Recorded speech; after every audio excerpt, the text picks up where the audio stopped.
morning. Thank you for having me.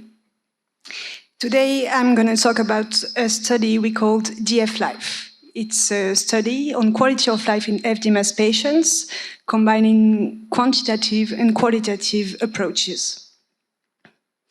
We conducted this study in Edio Hospital in Lyon, France, at the FDMAS Reference Center.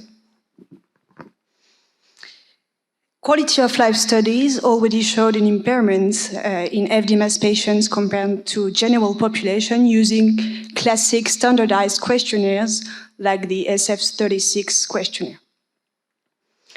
With our study, we wanted to concretely understand what FDMAS patients' living experience is. And questionnaires couldn't make this possible. So we decided to conduct a qualitative study using focus groups, a method drawn from social sciences. First, we assessed a quantitative study using standardized questionnaires with the SF-36 one.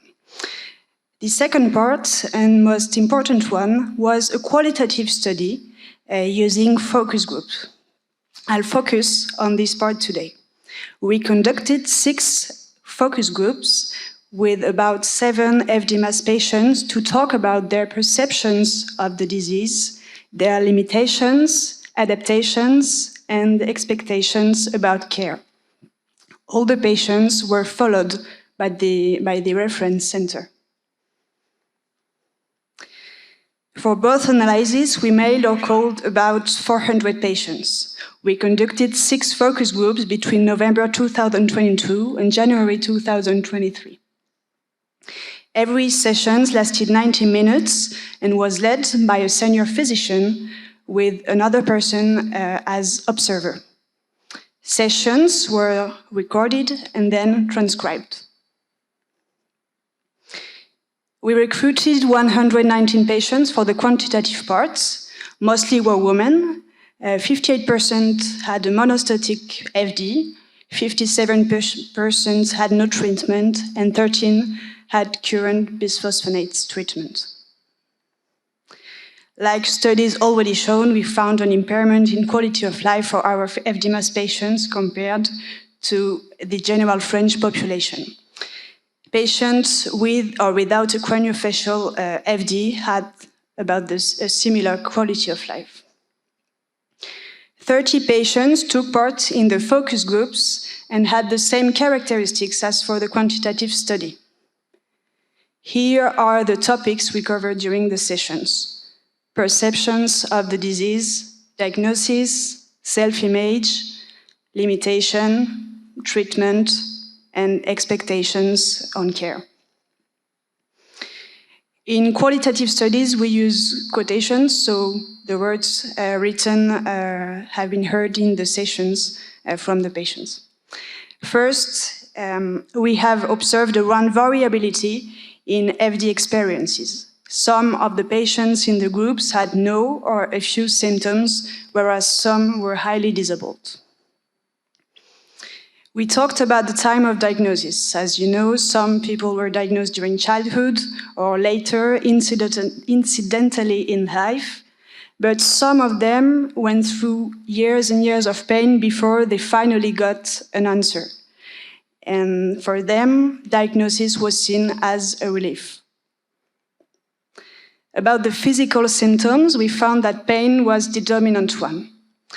Patients talked about crises or flares of varying duration from a few days to several weeks that could occur randomly or be triggered by some movement. Some patients talked about permanent pain. It was difficult to establish a model for the evolution of the disease. Some patients talked about a decrease in symptoms over years, while others talked about a reactivation of pain after years of peace.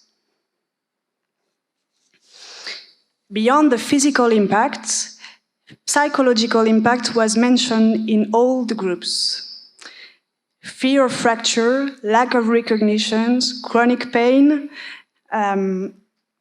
could lead to anxiety or to a thymic decline.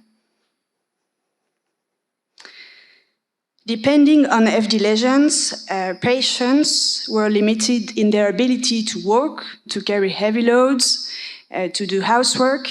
Patients often had to curb activities because of pain, lameness, or tiredness.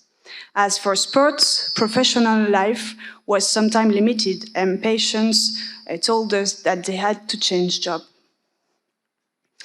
Despite all these limitations, FD patients talked about rich living experience. The idea of living as anyone else seemed to be important for them. Many patients talked about a growing form of wisdom after years, like an acceptance. And patients who had been diagnosed early in life seemed to have particularly well adapted. Therapy's habits widely varied from patients to patients. Some had been relieved by, for example, bisphosphonates, whereas some patients could find nothing to manage their pain. Many patients talked about alternative methods to manage their symptoms: physiotherapy, sophrology, relaxation, CBD. We found that they were very active in looking for any method that could help them. Several expressed the wish to be advised on this subject by their doctor. Finally, their main complaints were about lack of recognitions, diagnosis wandering, the few caregivers knowing about the disease, and the lack of effective therapies. In the future, they expect the creation of multidisciplinary care network, psychological follow-up, and to keep meeting each other as they did during the sessions. In conclusion, this study highlighted the heterogeneity of FD experiences. Thus, it is challenging to establish a pattern for FD patients. It encourages us to find new adapted assessment tools. Pain in many forms, but mostly crisis, is the dominant sample, and mental health has to be monitored. Despite all this, many patients seem to adapt pretty well.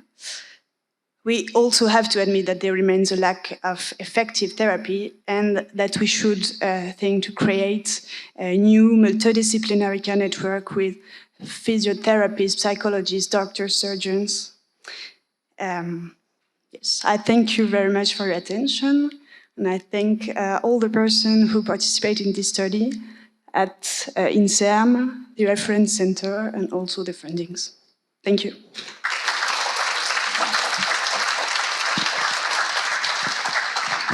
Time for a quick question. Mike? Hi. I wondered what proportion of the participants were in paid work, and did you see a difference in the people who were in work saying they had a higher quality of life than the people who weren't in work? I think we had about 13% of persons who completely stopped working. And yes, I think it was the patients who had the lowest quality of life because they were very limited and couldn't work anymore. I hope this is your question. You asked about, yes, okay, the fact to be exhausted by working, yeah. Actually, a lot of persons talked about the benefits of working because they could forget the disease and live like anyone else. Actually, they talked more about that than about the symptom that work could cause.